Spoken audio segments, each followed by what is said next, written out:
Musa nazimba ekyoto. Musa yazimba ki? N'akituuma erinnya lyakyo Yakuwa. Sokolinde. Webale nnyo gwe bozala omwana. Ndamuko kati. Gwe kusoma.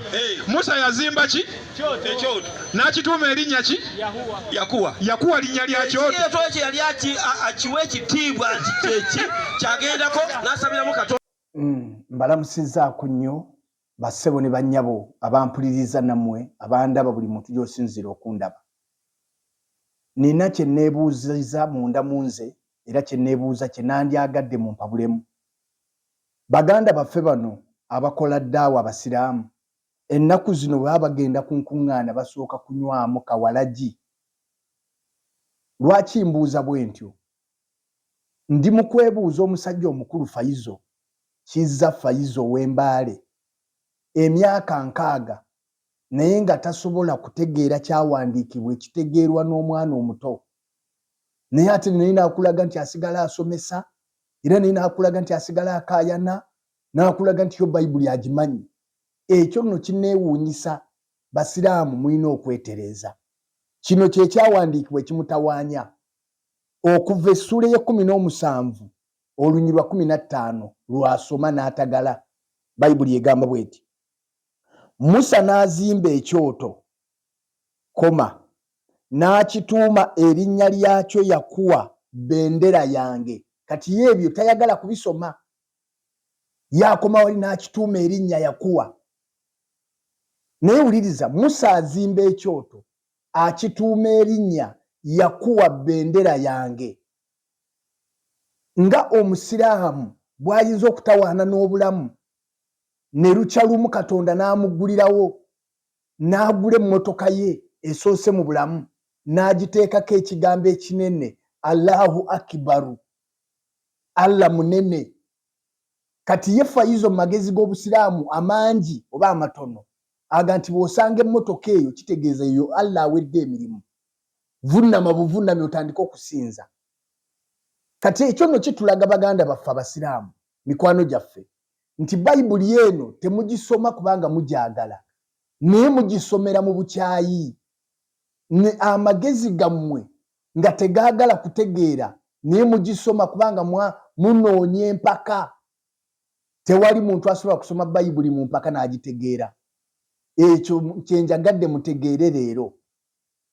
Sirabamu buzibu bwonna kubanga omusajja Musa azimbye ekyoto n'akituuma erinnya lyakyo nti Yakuwa bendera yange. Ng'omusiraamu bw'akola bukya n'agiteekako nti Allahu Karimu, n'agiteekako amannya ga Allah. Kati olwo bukya eba efuuse Allah mu magezi g'obusiraamu. Mulimu ate kutuwaliriza kubateeka mu bantu be tulowooza batategeera kubanga bye musomesa temubitegeera. Musa si ye yekka yakikola. Bwe tusoma mu kitabo ky'Abalamuzi essula y'omukaaga 24 omusajja gwe bayita Gidiyoni yazimba ekyoto n'akiyita Yakuwa Salaamu. Yakuwa gy'emirembe gyange.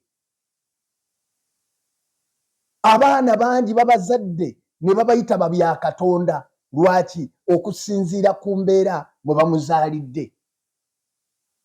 Kati ekyo simanyi kitawaanya kitya omusiraamu era simanyi kimugaana kitya okusaala era simanyi kimugaana kitya okulya emmere era simanyi kimugaana kitya okunaaba amazzi okutali sabbuuni linagisi twala bawuli. Simanyi kimutawaanya kitya kubanga ffe bannannyini Bayibuli bwe tugisoma tutegeera ne tumanya nti ono yali ajulira Katonda, yali yeewuunya Katonda obunene bwe.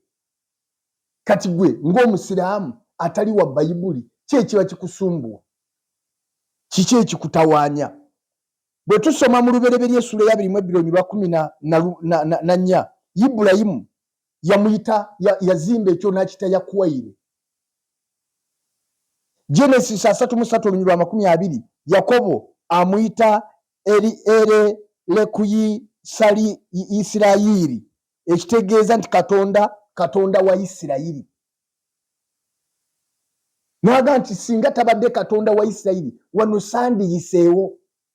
Kati awo nembuuza gwe ng'omusiraamu Fayizo atasoma Bayibuli atakkiririza mu Bayibuli akkiririza mu Qur'ani omuli ebigambo by'ensanafu omuli ebigambo by'amajini kati yo Bayibuli neekulumirawa era ekikutwala ku street osomese Bayibuli gy'otakkiririzaamu kyekyaki awo neebuuliza nze awo neebuuliza nti n'abakuwa amatu ng'otaddeko akatalabuusi kalinga akabbo kano ke bateekamu obulo ne bakuwuliriza nga batudde bawuliriza ekibuuzo baba bawuliriza ki ogenda kusomesa ki kikyomanyi mu Bayibuli bw'obanga tosobola kutegeera ekyawandiikibwa ekyangu bwe kityo kuva essula 17:15 ddala baba kuwulirizaamu ki ate ekyewunyisa bw'omalawo n'ogamba bajjama muleete ssente kati mwagufuula mulimu